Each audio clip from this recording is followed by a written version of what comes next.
constantly on. You're constantly working to get and acquire, be it peace or enlightenment or this and that. You're like a worker bee, and constantly. There's no peace, there's no relaxation. You can get a massage, 3-hour massage a day, 7 days a week. Yes? But the self thing itself will create a tension in you. No matter how much you relax your body, it will spring right back to the coiledness. Because the body is just an expression of the mental process. You can massage it as all you want. When I used to go to Thailand, they were like $6 for 2-hour massages. So every other day I got 2-hour massages. For 3 months. Did anything radically shift? No. The body felt all right, and it got involved in itself. Right? Yeah? Isn't that slavery in a way? Having to constantly override this like initial contraction to try to get a little relief, only to have a sense that it's not going to hold, and inevitably the contraction occurs. So when you're in the relief, you can't really enjoy it because you believe there's going to be contraction soon. If I stop doing what I'm doing, or if and usually it always lands on you. Your condition is based on what you do or don't do. Jesus, that's a high level of responsibility. Yeah. And we fail miserably, don't we? If you're identified as a self, for some of us, it's a constant urban renewal project. It's never going to be over. You're never going to say, oh, I'm satisfied. No, it doesn't work that way. There's no point where you hit a level and then, okay, that's over. All the seeking's finished. Okay, let's get on with expressing now. Let's get on with living. No. Yeah? Then you just seek another way of living, or a better way of living, or a turbocharged. Like I see an ad for Buddhism, extreme Buddhism, like a workout, Extreme Buddhism. Oh, yes, it's like doing whatever, like 3-hour Pilates or something. Forget about Buddhism, extreme Buddhism. It goes on and on and on. Yeah, you never get off the ride. Yeah, your attention and interest, it follows. So this whole message is really, if you're not that system, or if you're not that which the system presents as you, who knows what it will be like? Find out. There's nothing written, this is what will happen. Who knows how it will express through this little living verb of expression? Who knows? But you will find out. And it will be quite interesting when you find out. Yeah? And the relaxation that comes from not being identified as a self is better than any massage, I'm telling you. Because this relaxation doesn't have a sister of contraction to compare itself with. It's a relaxation. It's sort of like here you're in this room and you're looking at everything, all the objects in this room, and you think you know what the room is like. And then suddenly what would happen if with no time at all this room dropped about 15 feet? Your mind wouldn't recognize any difference because it's just trained to see things. Yeah. Suddenly all the things would be there, but it would just drop. And that's what happens. You just drop into levels of relaxation that you don't become consciously aware of it as your little yapping narrator. Yeah? It leaks into the life and into its observation over time because you can't dispute the fact, hey, traveling lighter is occurring. It sneaks up on it. It's like Jesus says, it's like a thief in the night. Yeah? The kingdom of heaven is like a thief in the night. It sneaks up on you. Because the mind is constantly looking, thinking it's vigilant, looking, seeking for the next advantage. But that is a form of blindness. Yeah? The looking is a form of blindness.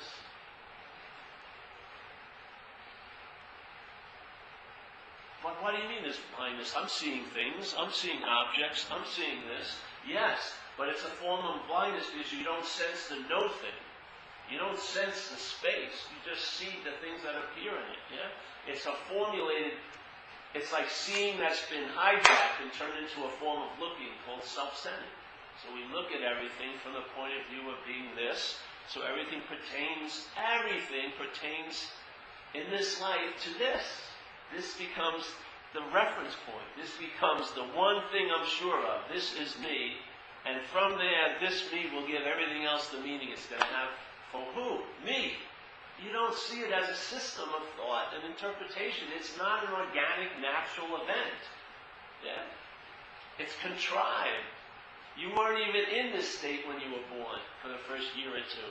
You had to grow into, even as consciousness demonstrating through a body, it had to grow into this identification as a self. It didn't come right away. They've proven it with research. When a baby's born for a long period of time, it doesn't see other. There's no recognition of mother as something different. It's just conscious, yeah? Then the mental process starts kicking in, and it develops an idea that it riffs on, which is, you're a body. And then the mind, just moving around reflecting, sees this one little invitation. I am a body, gloms onto that, and the system clicks in, and now selfing starts going to do what? To reinforce the identification as a body. Because if you didn't have the thought system playing all day, if you weren't listening to K. Mary all day, you wouldn't have a freaking clue what you are. And that's really the freedom. Is not to have a freaking clue of what you actually are, just to find out what it's like to be conscious. Not to know anything, but to find out what it's like. Okay? And you'd have an immunity to the thought system. The thing that hooks you to the thought system is you're identified with its initial thought. I am this. Oh, blah, blah, blah, blah, blah, blah. As soon as that's in place, it just riffs. And then when you're thinking you're getting out of it, is being in it. When you're thinking you're in it, it's being in it. And in one sense, all you're getting out and getting in is still in. Yeah? And it's an imaginary in. It's imaginary. It's not a real place that you're in. That's why your solutions to get out of it never really work. Because you can't get out of what you're not in. It's impossible. Yeah? You can't leave somewhere you're not at. You can't transcend something that's not real. It's impossible. Yeah? You can't fix an imaginary problem. No matter how many solutions you put on it, they may fool you in time, because time is part of the problem, the demonstration of what I'm calling the problem. There's no problem, but the demonstration of the problem has time affixed to it. So one of our solutions may work in time, but usually very shortly, and then it just regroups again, and the same dimension is in place. The mind tells you, you were the one that was out of mind. You get the feeling of, oh, I had a great experience in my own absence. Wow, what a wonderful thing. So selfing actually claims its own absence as an experience it has. It's incredible. No matter how much evidence is presented, it will just override it by claiming it and making up an experience. I had an experience, and it was a rather long absence of me. It was one of the best experiences I've ever had. You didn't have an experience of that. It was the absence of what thinks is the experience. That's what it was. It was the absence of that. Yet the head will just, no matter, you can knock it out and it will get back up. I had this thing, I lived in this place in Florida when I was young. And the people that lived in the house, I rented a room, were nudists, yeah? So that was pretty interesting. I was a young Catholic kid from Long Island, New York. I moved down there, and everyone was just walking, eating the breakfast naked and had little kids. So I kept my clothes on. It was Florida, so I didn't have to wear that much, but I did wear shorts, And I had a room. And Florida has this bug that's like a giant cockroach called palmetto bugs. They're incredibly big. And they can fly pretty erratically, but they can actually take flight for like 15 or 20 feet. Yeah, and they're huge. They're like big. So I rented this room, and there was 2 of them that were entrenched in that room. And you could hear them at night. They'd make noise, and they'd be going through your dresser and everything. So I had candles all around my little futon that was on the floor to hopefully ward them off. And they would basically had 90% of the room, and I had like 10% of the room. Yeah, and they weren't paying any rent. You know what I mean? And every night I'd hear them. We'd be just laying there. So I said, I gotta do something. And so back then I was in this fad. They had earth shoes, which were very heavy shoes. They were like 3-4 pounds, you know. So I had an earth shoe, so I planned on getting one of these palmetto bugs. At least one. Let's knock off one. Maybe the other one will get lonely and take off. So because I come in and they'd be flying, they hit you, and it's like, look, you all night out. So I hear the thing, and I see it, and it's out in no man's territory. It's not in the dress or underneath it. And I take the earth shoe and I smash it. Right? I switch it like that, and I have a paper bag. I'm going to shovel it in.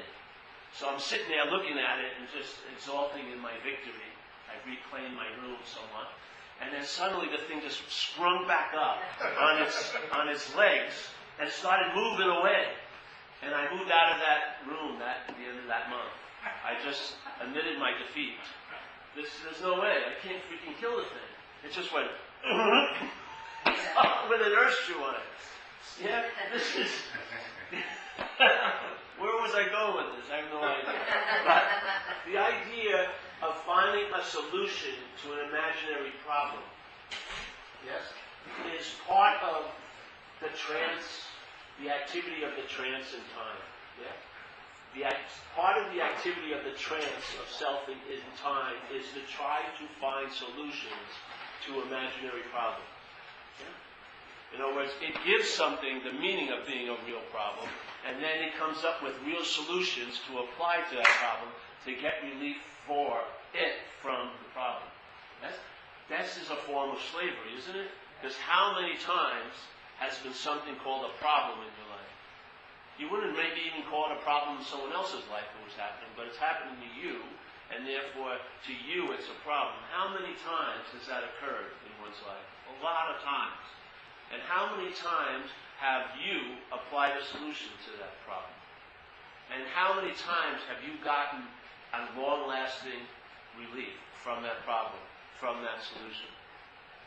Or is it that you have to get another solution, usually to the solution you just got, because it produces a problem, and so on and so forth? You don't see that as a form of slavery?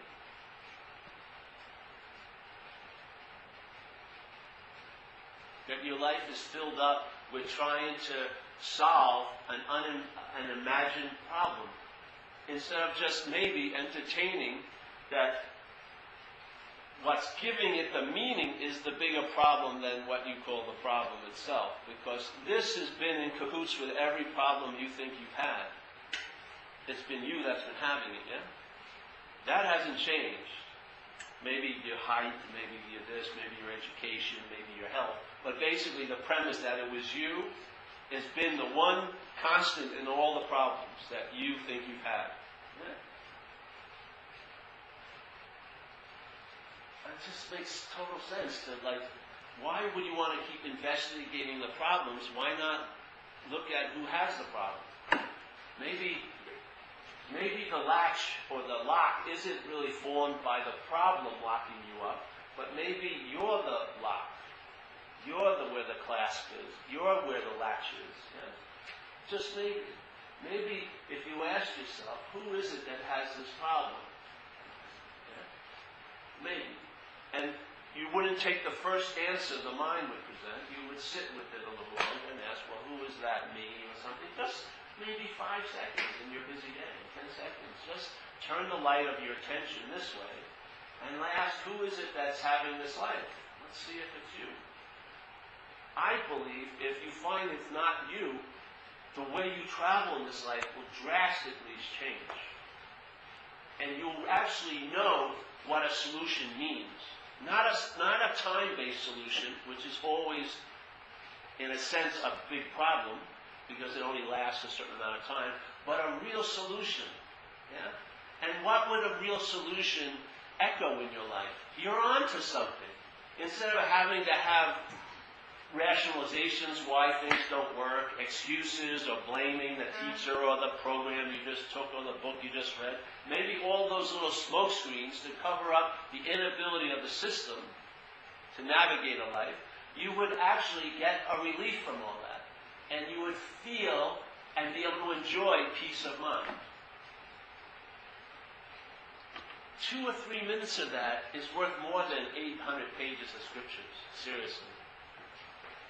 once the system actually gets a sense of satisfaction, like real satisfaction, first of all, it will stop eating all the junk food of promises and advertising. It will lose the taste for that because it's actually got a real sense of nutrition. It's satisfied. There's a sense of wholeness or okayness. Now it has an ability to check things out. It's not so easily swayed anymore. Yes? So instead of the relationship with the problem isn't about changing the problem, it's about maybe looking at you. And if the you ain't you, I'll tell you, I will guarantee it, the interest and attention that binds you to all this bullshit of the mind representing your life and your day and other people to you, and you coming up with, oh, now I'm sure I know who they are or what they're like. Now I finally figure them out. Let's get to the next person I need to judge and neuter and totally, freeze, and so I never meet another living thing in this life because it only scares me, the spontaneity of it and the immediacy of it. I want to know what you're like. I don't want to really experience you. I want to know what you're like. I want to have like a cheat sheet about you. Oh yes, you didn't call me that time. I've never forgotten. You're an unreliable person. That's it. You're done.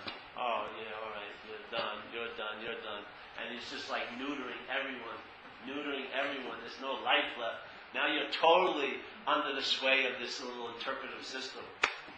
Because its big drive is to know. It doesn't mean it doesn't have to be factual. It just wants to feel like it knows.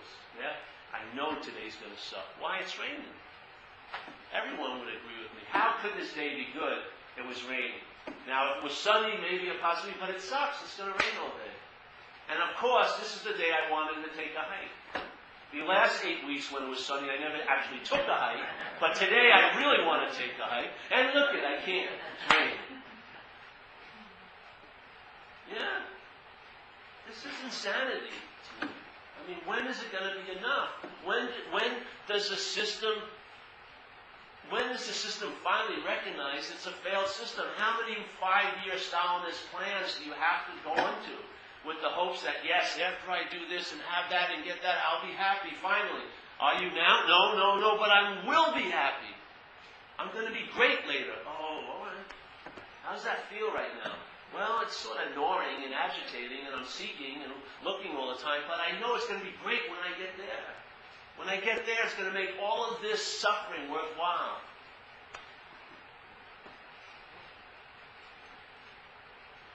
It could be 3 hours from now. You've got the Haagen-Dazs, you've got the movie.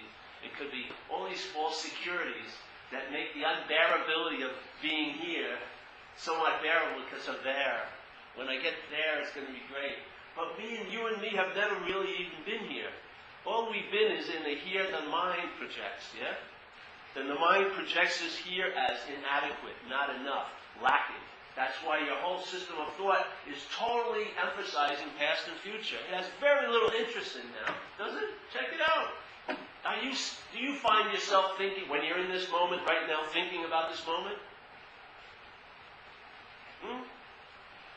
Can you say that in the moments you find yourself in physically, are you thinking about that moment? Are you thinking about, it's warm here, or, hey, here, I'm here. No, usually it's thinking about later or the past, yes? And where does your attention go? Usually with the thoughts, yeah? If the thoughts are about next week, it can cause this not to be so to you, doesn't it? It has that ability. If the thoughts are about next week, and your interest and attention is wedded to this system, which is being identified with its center, which is self, yeah? You're not going to get freedom from the system if you're identified as the center of the system. That's just a big story that it gives you. There's no way you're going to get out of self as self. No fucking way. No way. Every exit is an entrance into another level of it. There's no escape. Yeah? That's the news. You can't escape from an imaginary delusion. There is no you as this, and there never was a you as this, and there's never gonna be a you as this. Once this is brought to be you, then it immediately sets up the desire to get out of it, yeah? Which is being in it.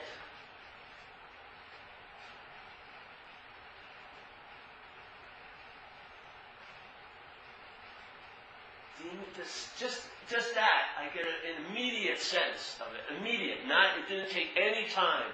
Just hearing that, the immediate freedom.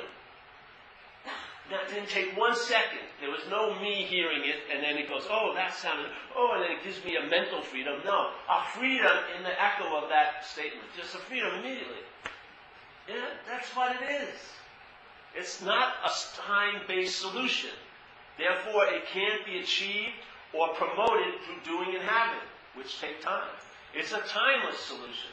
So it has no determining effect by the processes here. Time, doing and having. No. It breaks all of that.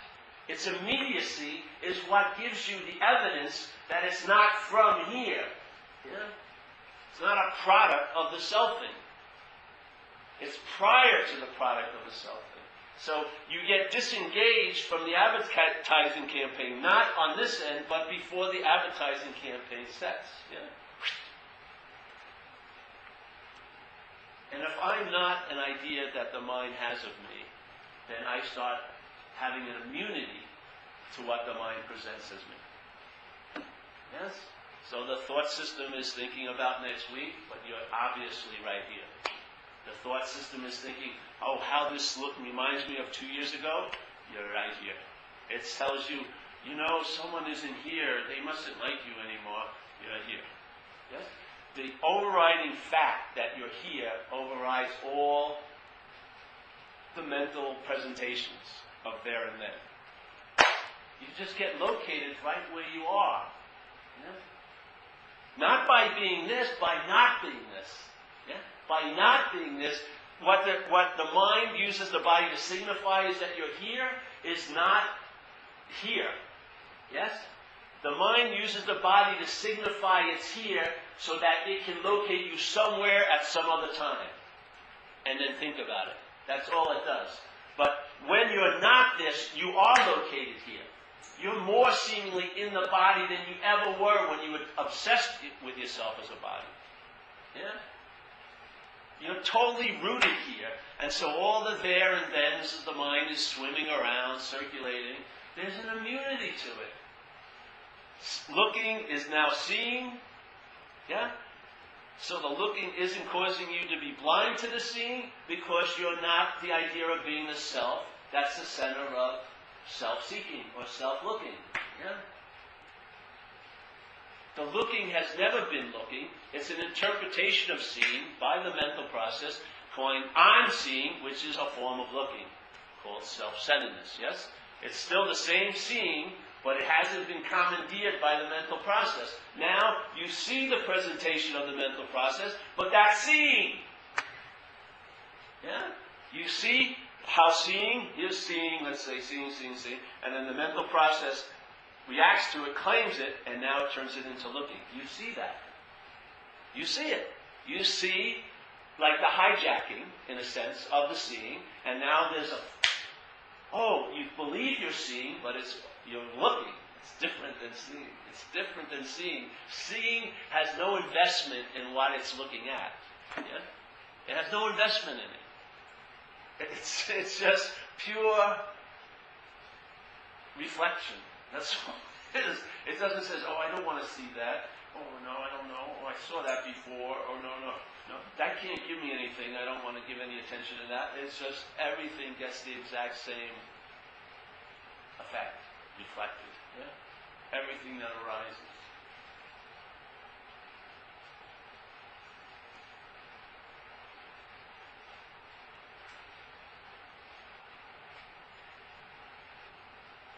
It's sure tasty, man.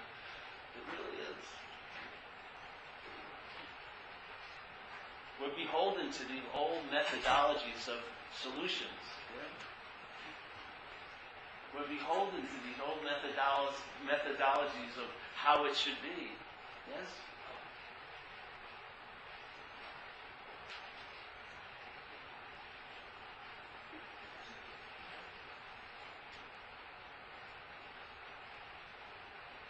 The system wants to be right. Yeah? It wants to be right. At all costs.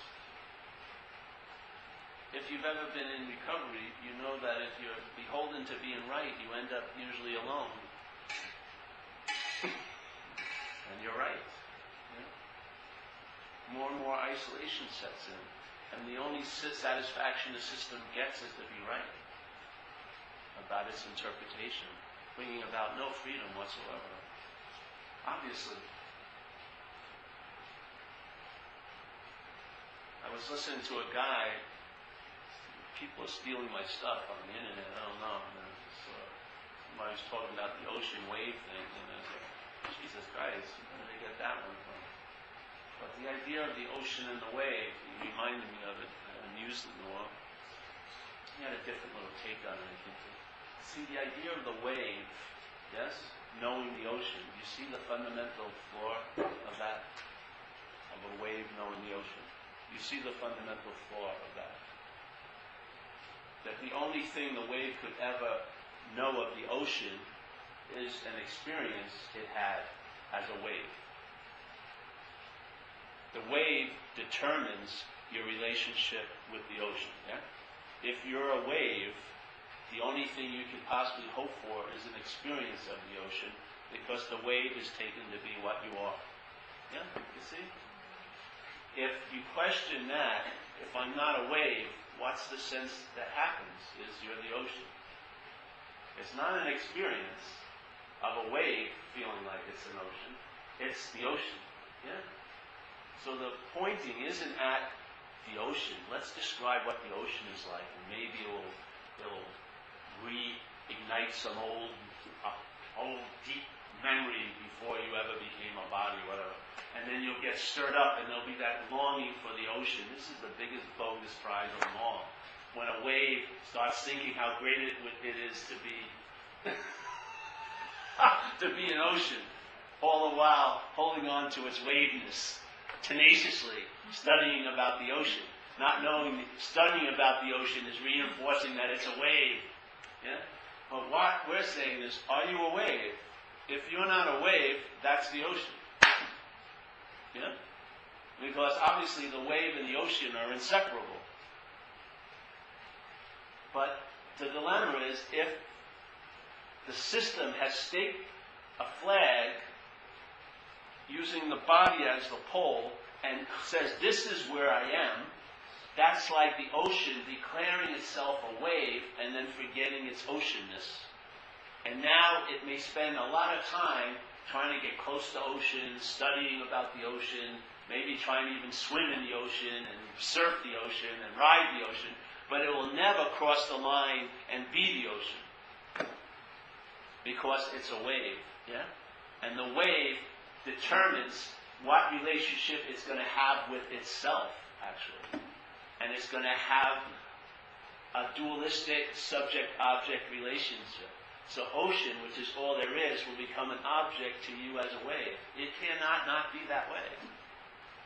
If the identification is in place with the body, no matter how much you hear about the spirit, you can never entertain you're a spirit, because you've had a prior entertainment in place that you're a body.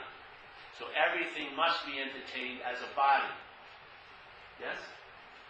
So when someone presents you, hey, you're a spirit, and it sounds really good to you, but it sounds really good to us as a body. And that immediately sets up a relationship. Yeah, you see? And now, even if you feel like you're a spirit, it's you as a body feeling it. The identification with the body's in place. Yeah? It's not like you're waking up every day saying, I'm a body, I'm a body. No, there's a feeling of being a body.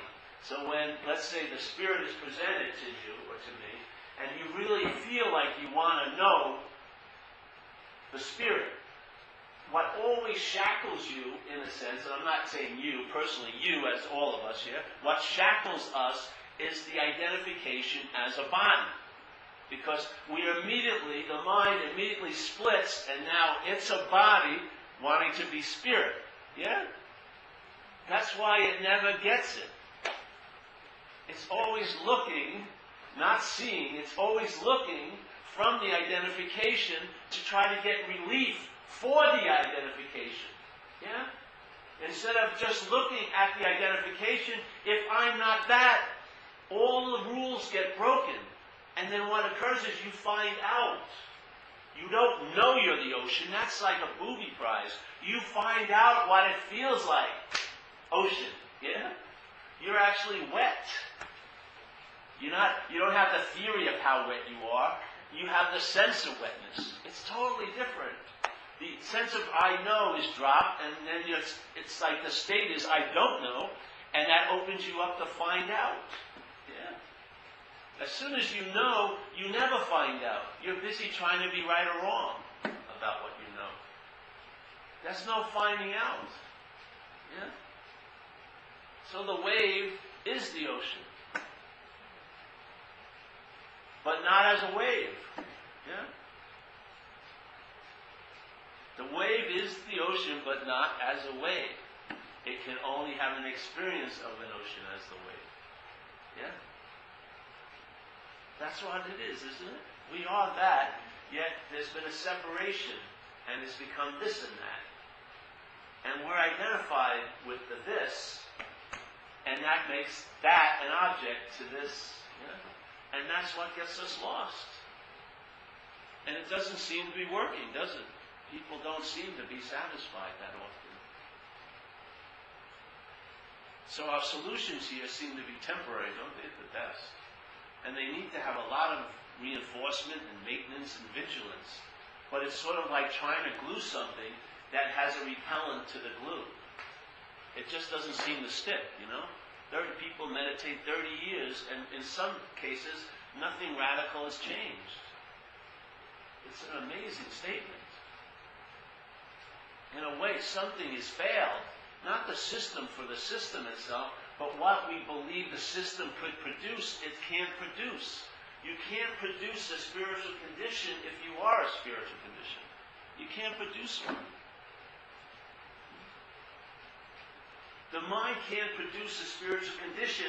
It will always be a certain, like a hybrid or a bastardization of the spiritual condition, how mind sees it.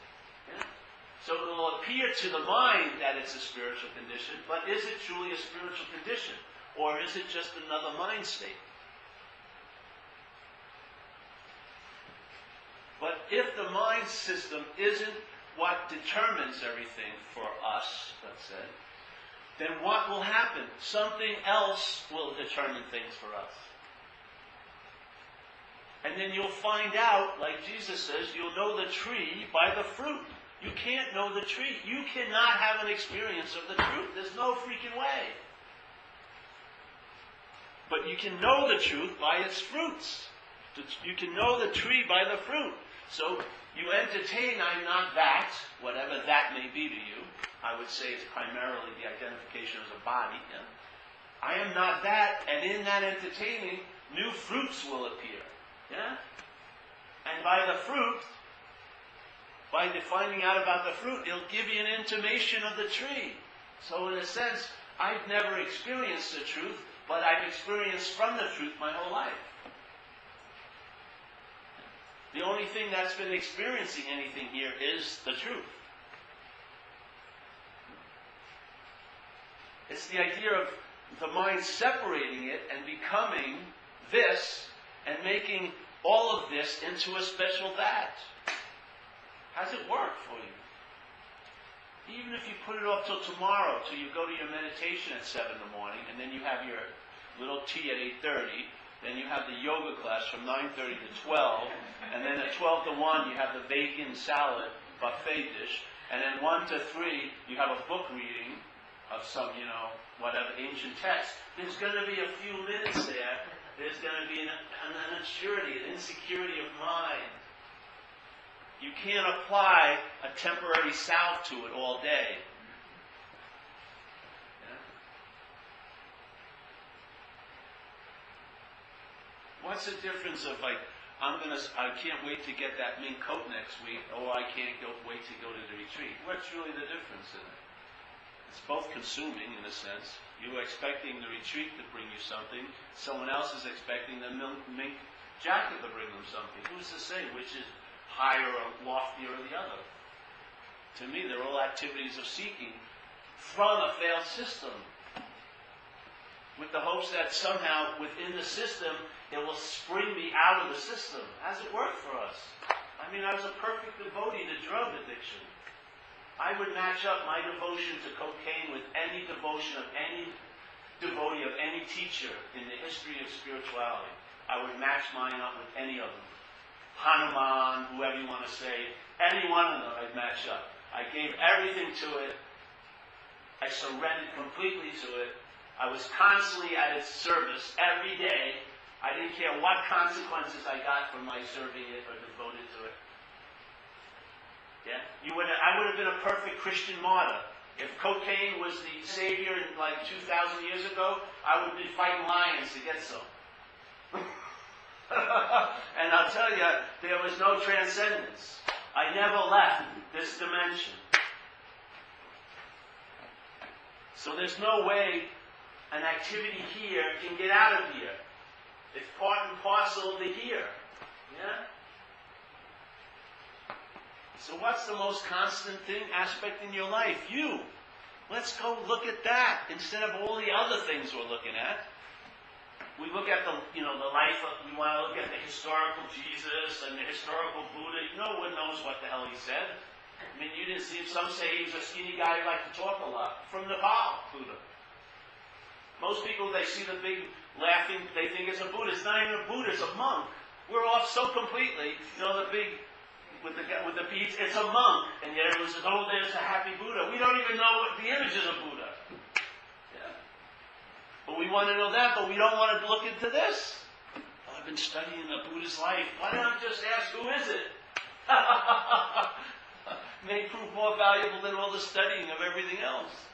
Who the hell is the one who's studying? There's an assumption there. There's a mental assumption. It's not pronouncing itself anymore because it doesn't have to. It's how it's felt. That you're a you. And I truly, truly believe, because I believe you recognize the problem from the solution, that you is the problem. That's the activity of what we call the problem here. That's what's the source of all the unrest. It's not the source of all the pain. Pain happens here. But it's the source of the suffering about the pain. Yeah. It's what, if relied on, if you're having a good time, your mind will get very agitated very quickly and wonder, when's it going to end? When are they going to find out I don't deserve this? What's da-da-da-da? But then the same mind, if it's having a bad day, says it's the beginning of a lifelong depression.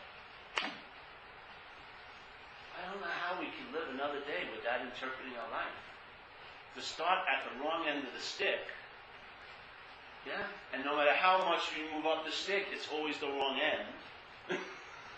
I mean, how many times? Okay, I get a fear.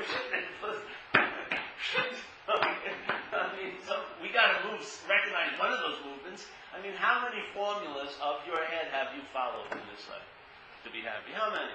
20, 30? Have they produced the goods? Did they become long-lasting senses of joy, happiness, and freedom? Why would you want to wait till number 80, thinking that's the one?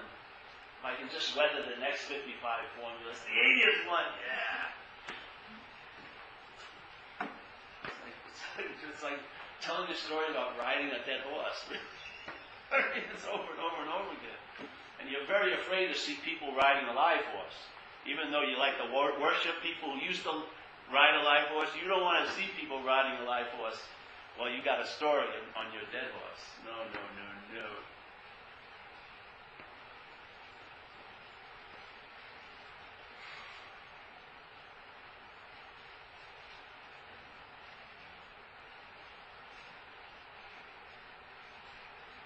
There is a solution, I say. There is, truly. There is a solution. It's not like there is a solution and a solution and a solution and a solution and a solution. No, there is a solution. If you're not that, then your life will be about finding out. If you're that, then your life is about already knowing.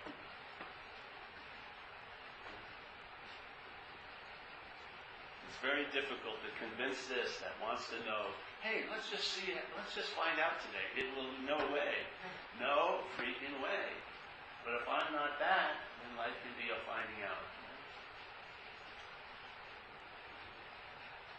I was really surprised by it. I could not believe how many old ideas that were here in this head that were constantly framing life. Ever since I was about 4 or 5, something came over me and just started. The wide open lens was given up, and it was a very controlled, contrived lens. And with only this much light and this much information, a huge amount of speculation took over. Instead of finding out what life was, I had to depend on knowing what it was from here, which was all information from a distorted idea called the past. It's incredible. It produced such a discomfort in the apparatus, I wanted some relief, and I was conditioned to find it with alcohol and drugs.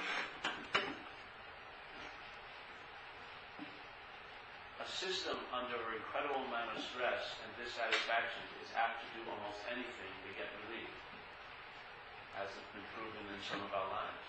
If you're under a long period of time with no satisfaction, you have to do fucking anything. Yeah.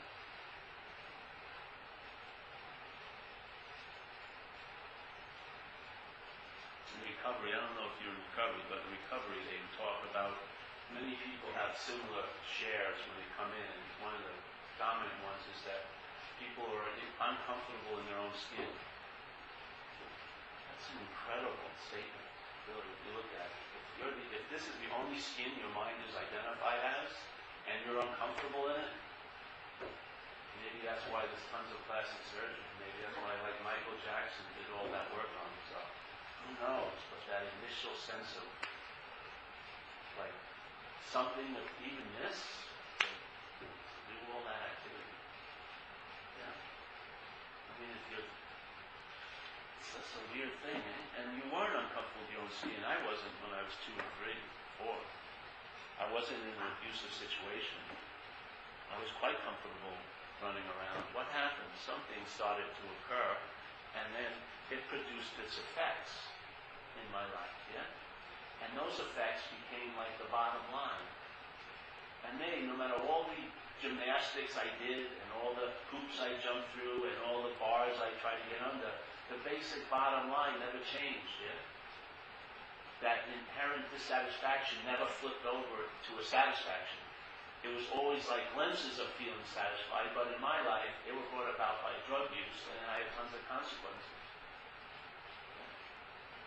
But finally, in this life, that sense of being irritable, restlessness, and discontent, when I entertain, I'm not that, which feels like it's irritable, restless, discontent, it flipped over. And now my bottom line in life is a sense of ease and comfort. Yeah?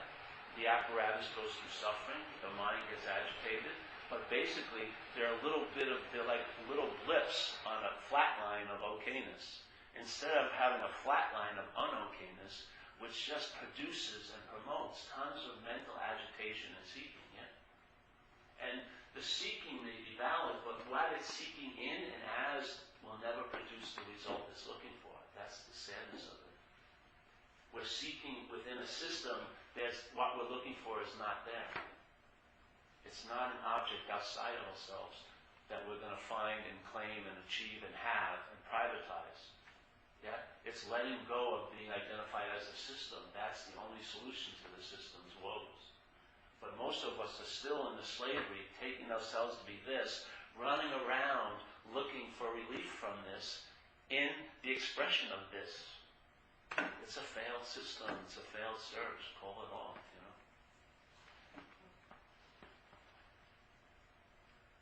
Listen to people. Read other people then. Listen to their reports. It doesn't work.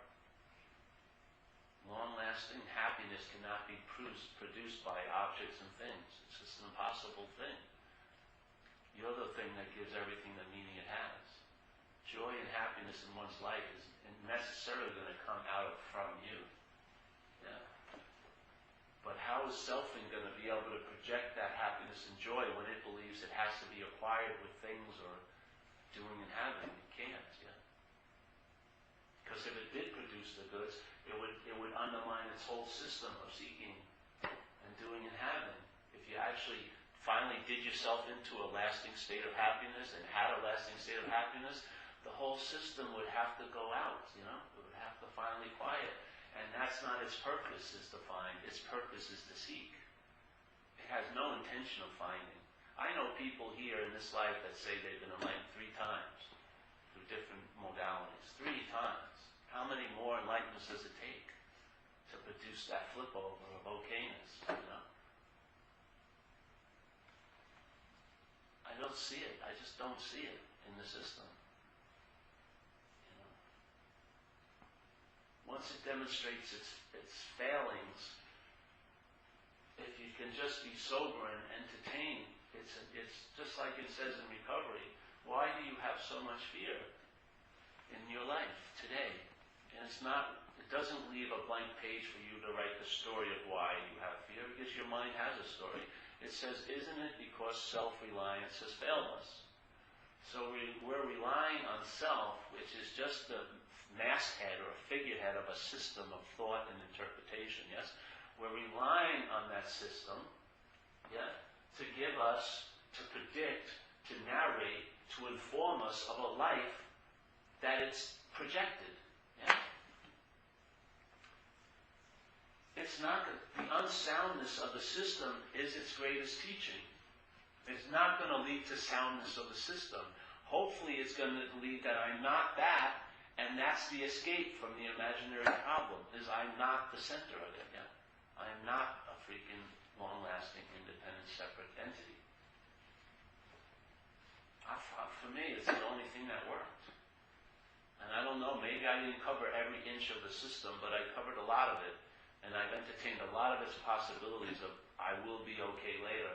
And none of them actually produced a long-lasting effect, except the effect of seeking and dissatisfaction.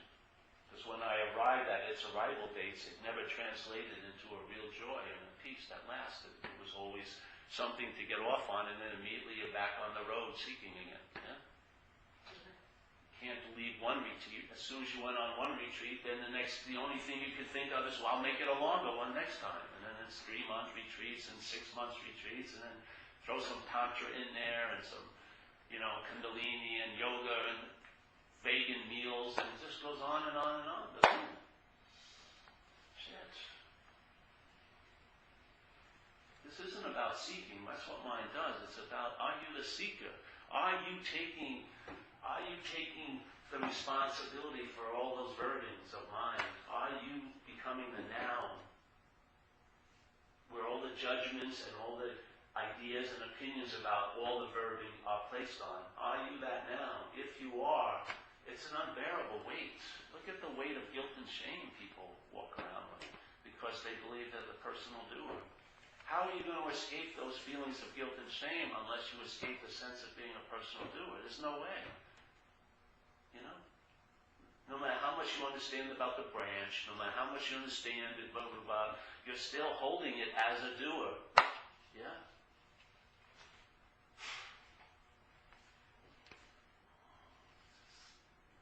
It's like whistling in the dark, expecting it to just get wonderfully well all of a sudden.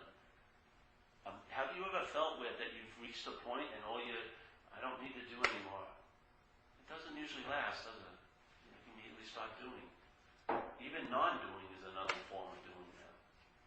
The spiritual paths are getting more and more subtle. We get introduced to something called Advaita, which people take to mean non-dual, meaning one. It doesn't, to me, mean one. It's not two.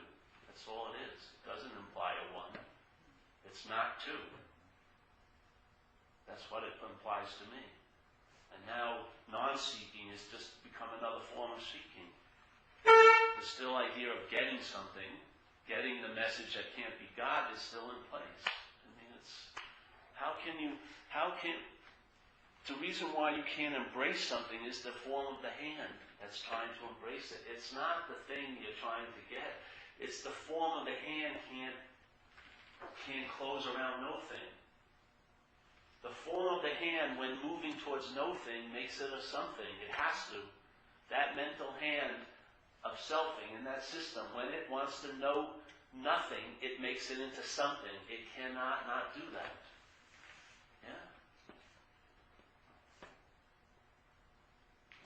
It's like there's the space. You ever see those things where you put a quarter in and you get to run this little claw hand?